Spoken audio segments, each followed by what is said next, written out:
Hello friends, welcome to our channel. Friends, in this video I am going to show you how to redeem your mutual fund SIP on Groww app, or how to withdraw amount from your SIP in mutual fund on Groww app.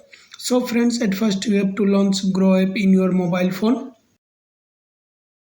After that you have to enter your PIN to log in into the Groww app. Once you are logged in, you have to click on mutual fund option.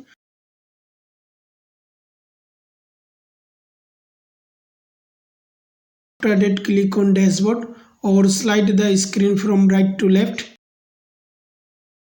And now you have to click on your mutual fund company name.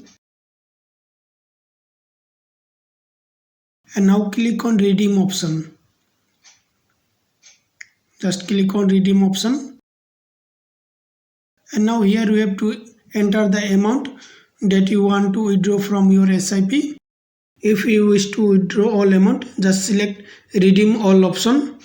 And then you have to click on verify and redeem all.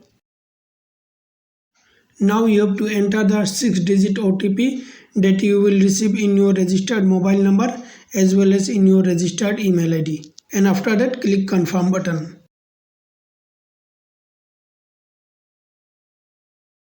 As you see, redeem or withdraw order placed successfully and expected transfer date is 6 August 24. You will also get an email to your registered email ID regarding this redemption and also the expected date of transfer and the amount details. So friends, in this way you can redeem or withdraw amount from your mutual fund in SIP. So thanks for watching this video. Also don't forget to subscribe to our YouTube channel. Thank you very much.